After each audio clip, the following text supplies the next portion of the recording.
별게 다 우울증이다. 뭐 이런 그쵸. 곱지 않은 시선들도 워낙 많아서 우울증은 사실 꾀병 아니야? 뭐 이런 네. 얘기도 하시거든요. 너 좀 정신과에 한번 가보는 게 좋을 것 같아라고 말만 하면 그게 진료로 잘 이어지지 않아요. 왜냐하면은 우울증에 걸린 상태에서는 뭔가를 결정하기가 굉장히 어렵습니다. 연인 사이는 시간이 지나면은 또 불화가 생기고 헤어지게 되는 경우도 많잖아요. 그러면 치료의 연속성이라는 게 또 사실은 저 사람이 나보다 내 여자친구를 더 많이 만나고 있는데 진료를 더 많이 하고 있는데 그렇다면 이제 나를 보기 좀 껄끄러워하지 않을까? 10년 차쯤 되면 남한테 할 말이 생긴다. 한자리에서 10년 이상 밥 벌어먹고 사는 각가지 생활 속 분야의 전문가를 만나보는 시간 10년 차. 겉으로는 상처도 하나 없고 깨끗한데 속으로는 끙끙 앓게 되는 아픔을 우리는 마음의 병이라고 합니다. 오늘 모신 분은 이렇게 눈에 보이지 않는 마음의 상처를 발견하고 돌봐주시는 분인데요. 정신건강의학과 전문의 김지용 원장님 나와 계십니다. 안녕하세요. 네, 안녕하세요. 네, 13년 차시라고 들었어요. 네, 어느덧 그렇게 됐네요. 네, 10년 넘게 이제 전문의로 일을 하고 계신데 앞서서 저희가 교사들 얘기를 좀 했단 말이에요. 네. 근데 교사들이 그 퇴사하는 이유 중에 두 번째 이유가 정신질환이다, 일본에서. 네. 그런 얘기를 듣고 깜짝 놀랐는데 오늘 나오신다고 하니까 한번 여쭤보고 싶었어요. 네. 교사들도 많이 찾아오나요? 정말 초등학교 교사분들이 특히 여러 명 계시고요. 저희도 음. 최근에 동료 의사들과 얘기하면서 너도 혹시 선생님들이 이렇게 많냐? 라고 오. 하니까 다들 많더라고요. 그래서 통계를 찾아보니까 한 3분의 1에서 4분의 1 정도 되시는 분들이 실제로 정신과 진료를 받고 계신다고 하고요. 교사들 중에. 네, 초등학교 교사분들 네, 중에요. 네. 정말 많은 분들이 사실 진료받고 계신 거죠. 진짜 정말 날이 갈수록 정신질환으로 고민하고 힘들어하시는 분들이 많으신 것 같은데 오늘 모셔본 김에 여러 가지 질문들 받아볼 테니까요. 댓글로 남겨주시고요. 저희 작가님도 원장님 나오시는 유튜브 구독자라고 너무 감사합니다. 말씀하시더라고요. 지금 네. 유튜브 운영 중이신데 동료 의사분들하고 같이 하는 거잖아요. 네, 그렇습니다. 네, 이 채널을 시작을 어떻게 하신 건가요? 저희가 이제 대학병원에 정신건강의학과 전공의로 처음 일할 때, 그러니까 이제 이게 13년 전에 처음 정신과에 들어갔는데 사회적인 편견이랑 낙인이 너무 심했어요. 또 그쵸. 지금이랑 또 비교할 수 없이 심했습니다. 네. 그래서 다들 입원 치료가 필요한 상황에서도 끝까지 미루다가 질병이 심각해져서 입원하고, 그러니까 이제 좀 입원 치료에서 좋아지셔도 돌아갈 곳이 없는 거예요. 왜냐하면 기존에 있던 학교나 회사에서 안 좋아진 모습을 다 보여주고 왔기 때문에 복귀하기도 어렵고, 그리고 겨우 복귀하더라도 또 주변 사람들이 다 같이 너 정신과약 계속 먹으면 안 된다, 빨리 끊어라 라는 말들을 너무 많이 해서 재발해서 입원하시는 분들을 너무 많이 만났습니다. 그러니까 치료를 제때 못 받고 받더라도 나중에 다른 주변의 인식이 너무 안 좋으니까 그게 오히려 병을 악화시키는군요. 네, 그래서 이건 정말 이래서는 안 되는데 솔직한 정신과에 대한 이야기를 하는 곳은 아무것도 없고, 그래서 우리라도 뭔가를 해보자라고 시작해서 처음에는 이제 팟캐스트를 시작을 했었고요. 2017년부터 팟캐스트를 시작했는데 생각보다 너무 많은 분들께서 호응을 해주셔서 이거를 좀 더 넓혀야겠다. 근데 저희가 유튜브는 아무래도 정신과 의사들은 익명성이 조금 치료하는 데 있어서 중요하고, 그래서 유튜브는 끝까지 안 하려고 했었는데 그래도 훨씬 더 많은 분들한테 전달을 하려면 한번 해보자라고 해서 2019년부터 이제 유튜브도 좀 진행을 하고 있습니다. 네, 지금 뇌부자들이라는 채널인데 굉장히 많은 분들이 보고 계시고 뭐 100만에 넘는 조회수도 있더라고요. 네. 그러니까 정신질환에 대해서 이렇게 많이들 관심을 갖는다는 건 다들 뭐 직간접적으로 겪어봤거나 그 중요성을 이제는 좀 인식했다, 이런 의미로 받아들여도 될까요? 그쵸. 우리가 다 같이 이거를 뭐 눈 가리고 아웅으로 숨기려고 해도 실제로 환자분들이 많기 때문에 어쩔 수가 없습니다. 내 문제가 되거나 가족의 문제가 되는 거죠. 왜냐하면 전 국민 중 4명 중 1명이 평생에 한 번은 정신질환을 뭔가 하나는 겪습니다. 4명 중 1명이. 네, 정말 많이 겪는 거죠. 우울증은 10명 중 1명이 걸리고요. 치매도 10명 중 1명 이상이 걸리고, 알코올 중독도 있고, 조현병은 100명 중 1명이 걸리고, 조울증도 100명 중 1명, 강박증은 3%, 공황장애도 3%, 정말 많은 정신질환에 정말 많은 사람들이 걸리고요. 특히나 이게 점점 그 수가 늘어나고 있거든요. 최근 10년간 정신질환으로 진료받은 환자분 수가 연평균 5.2% 계속 증가하고 있습니다. 지금 메이님이 정신과 요즘 예약 잡기도 너무 힘들더라고요 하셨는데 네. 지금 말씀하신 이런 병명들이나 이런 것도 우리가 다 한 번쯤은 들어봤을 정도로 정신질환에 대한 인식이 조금씩은 바뀌고 조금은 가까워진 것 같거든요. 근데 실제로 유튜브를 통해서 에피소드를 내보내실 때 네. 뭔가 반응이 좋다거나 그런 에피소드가 있었나요? 이게 정말 그 알고리즘은 저희가 영원히 알 수 없을 것 같은 게 저희의 의도와는 항상 다르게 네.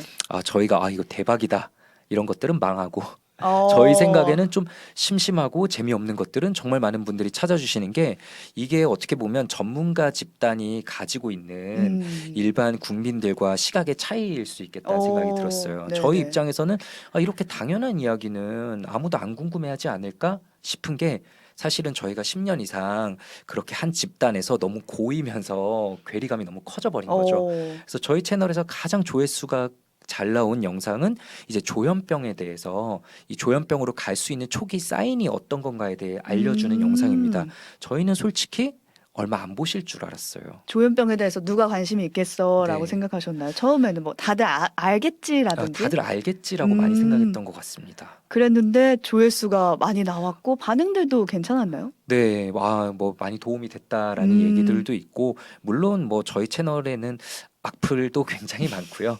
열심히 걸으려고 노력해도 어쩔 수 없는 거라고 생각을 하지만 점점 이제 도움을 받아서 혹은 이것 때문에 용기를 내서 치료를 어. 시작했고 좋아질 수 있었다라는 댓글들을 볼 때가 사실 저희가 제일 이제 좀 뿌듯할 때죠. 그쵸. 아직도 여전히 가기가 겁나는 분들은 그런 유튜브 음, 채널이나 콘텐츠를 보고 혹시 내가 아니면 혹시 내 주변에 누군가가 이런 질환을 음, 앓고 있진 않을지 이렇게 감정해 보는 역할을 할 수 있기 때문에 네. 도움을 받으시는 것 같고 보통 오시는 분들 대다수가 앓고 있는 정신질환은 어떤 게 있을까요?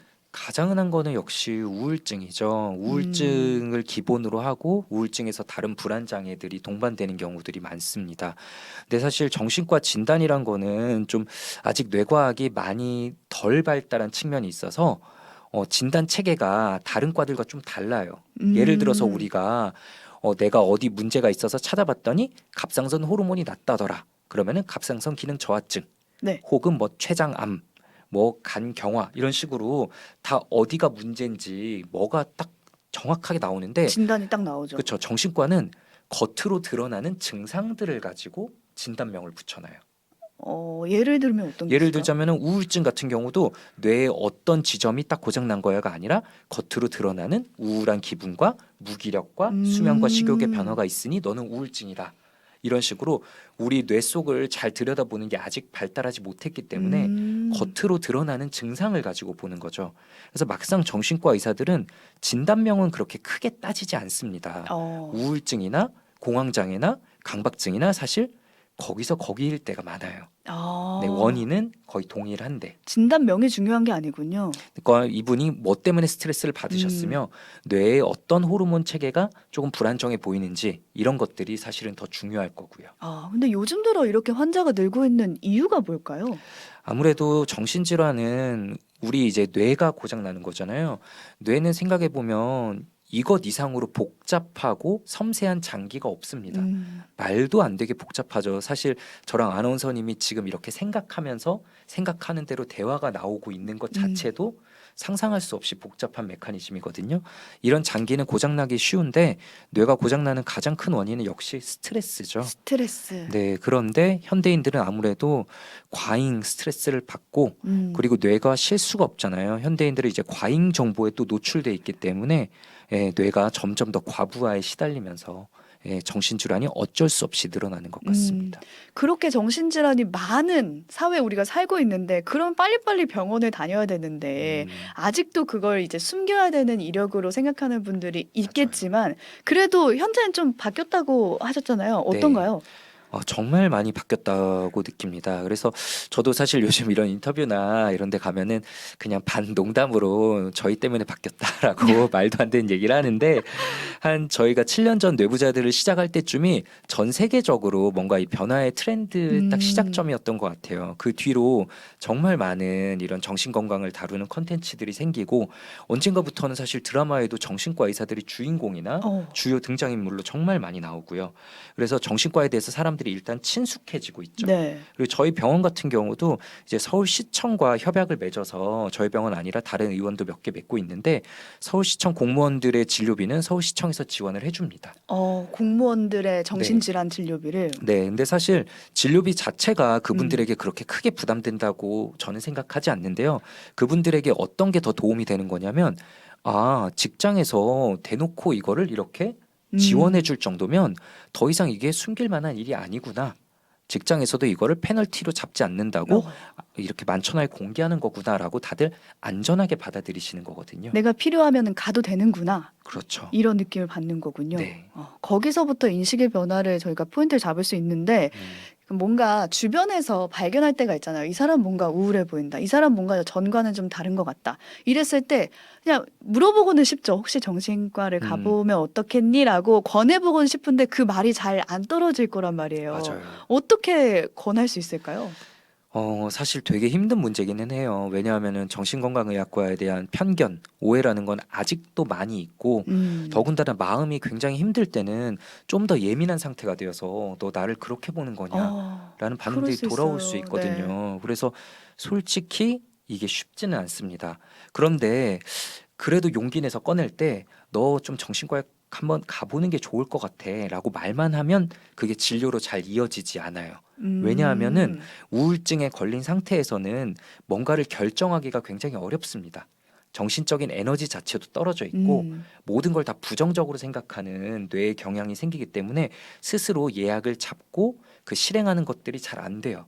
그래서 이 사람이 정말 나와 가까운 사람이고 내가 정말 도움을 주고 싶다면 그 사람의 의사를 한번 물어보고 그러면은 내가 괜찮은 곳을 한번 알아보고 대신 예약을 해줄게. 같이 가자라고 해서 만약 같이 처음 진료까지 갈 수 있다면 정말 큰 도움을 주시는 거라고 생각을 하고요. 언젠가부터는 이제 진료실에 처음 오시는 분이 연인이나 아니면 직장 동료와 같이 오시는 경우들이 꽤나 있습니다. 가장 가까운 사람이 그리고 가장 걱정이 많은 사람, 이 사람을 우려하는 사람이 그런 포인트도 잘 발견하는 거잖아요. 이 사람이 뭔가 달라졌다는 걸. 근데 그런 거를 이게 뭔가 말하는 거에서 그치지 않고 예약까지 같이 하고 또 동행해주면 훨씬 더 좋다. 이런 말씀을 해주신 것 같아서 방법이 된 것 같아요. 뭔가 주변에서 발견을 한다면은 같이 동행해 주시는 게 좋을 것 같고 그렇게 찾아온 분들 중에 기억에 남는 환자가 혹시 있으실까요? 사실 뭐 너무 많아가지고 이걸 어떻게 설명드려야 될지 모르겠는데 요즘은 연인 사이에 오시는 경우들이 굉장히 많습니다. 이게 걱정돼서 오시는 경우도 있고 네. 그리고 내가 겨우 힘들게 내 이야기를 오픈했는데 상대방도 이거를 숨기고 있다가 나도 사실은 그런 공황을 겪은 적이 있는데 너를 보니까 치료를 해야겠다. 라고 해서 치료를 하시는 분들도 있고 그래서 이게 좀 애매할 때가 많아요. 왜냐하면 연인 사이는 시간이 지나면은 또 불화가 생기고 헤어지게 되는 경우도 많잖아요. 그러면 치료의 연속성이라는 게 또 사실은 저 사람이 나보다 내 여자친구를 더 많이 만나고 있는데 진료를 더 많이 하고 있는데 그렇다면 이제 나를 보기 좀 껄끄러워하지 않을까? 등의 이유로 치료가 종결되는 경우들도 사실 좀 있습니다. 그래서 연인 사이나 뭐 가족들이 올 때 제가 한 번에 다 보는 경우도 있지만 상황에 따라서 이제 다른 의사 선생님을 만나도록 좀 소개해 드리는 경우도 있고요. 각자 다른 의사를 통해서 치료받도록. 네, 그리고 요즘은 또 병원에 이제 그냥 모르고 오셨다가 자신의 직장 동료분을 대기실에서 만나는 일도 있고 네. 예전 같으면은 정말 깜짝 놀라고 이거 어떻게 하나 이렇게 고민하셨을 텐데 지금은 그냥 서로 밝게 너도 다니냐 나도 다닌다 이러면서 팀원들이 그냥 같이 다니시는 경우도 있고 예약 같은 시간에 잡아달라 이렇게. 오히려 위안을 받고 뭔가 동행자가 생긴 듯한 느낌을 받으시는군요. 그렇죠. 이게 나만의 문제 내가 약해서 생긴 게 아니라 그냥 이게 당연할 수 있는 거구나라고 느끼실 수 있는 거죠.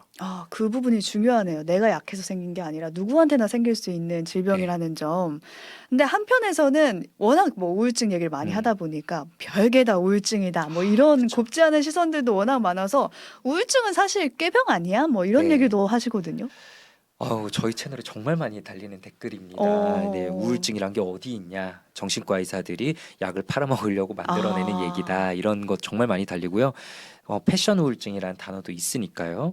근데 실제로 우울증을 좀 악용하시려는 분들이 있긴 있죠. 음. 분명히 순전히 다 긍정적인 집단이 어디 있겠습니까? 그래서 저희도 이렇게 정신질환을 악용하려는 사람들이 있다는 거는 당연히 이해하고 인정하는데 네. 그걸 줄이기 위한 노력을 저희도 해야 될 텐데 하지만 실제로 정신질환이라는 건 뇌과학적으로 너무나 많은 것이 밝혀진 이제는 가설이 아니라 그냥 당연한 진실이고요. 아. 저희가 뭐 감기가 어디 있냐, 당뇨가 어디 있냐 이러지 않잖아요. 음. 그냥 그런 것과 똑같은 질환이라고 생각을 합니다. 우울증은 지금 밝혀진 질환이다. 네. 네, 라고 정확히 말씀해 주셨고 워낙 겪는 분들이 많다 보니까 지금 이런 뭔가 궁금증 섞인 댓글들이 많이 달리는 것 같고요.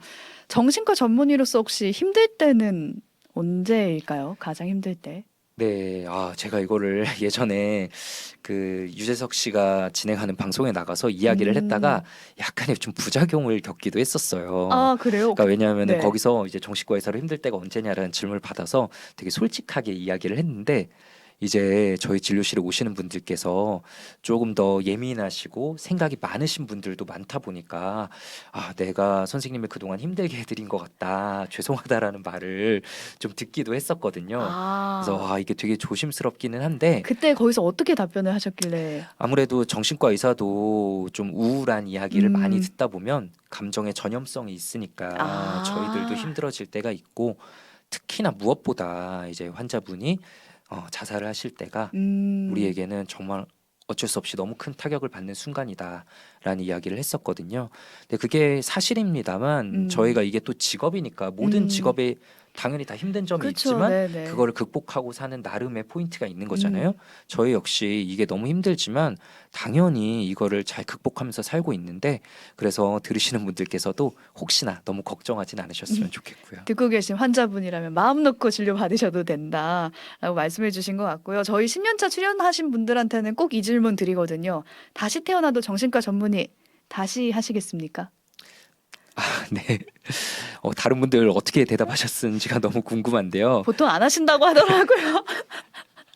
저는 꼭 하겠다라고 하면 이건 거짓말이라고 생각을 하고요. 왜냐하면 이걸 때문에 놓치는 부분들 너무 많고 해보고 싶은 것도 많으니까요. 하지만 정말 좋은 직업이라고 생각하고 강력한 옵션으로 머릿속에 두고 옵션으로. 네, 강력한 옵션으로 두고 그래 다시 해볼 만하다라고 생각을 합니다. 네. 1지망, 2지망, 3지망 중에 한 2지망 정도로 둘까요?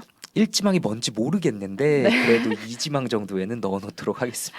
네, 오늘 여기까지 13년차 정신건강의학과 전문의 김지용 원장님과 함께했습니다. 나와주셔서 감사합니다. 네, 감사합니다. 시사명가 CBS에서 만든 오뜨밀은요, 저녁마다 모여서 오늘 하루 있었던 뜨거운 이슈를 밀도 있게 나누면서 뉴스 근육을 키워나가고 있습니다. 지금 바로 오른쪽에 버튼 눌러서 구독해 주시고요. 오뜨밀과 매일 저녁 함께해 주세요.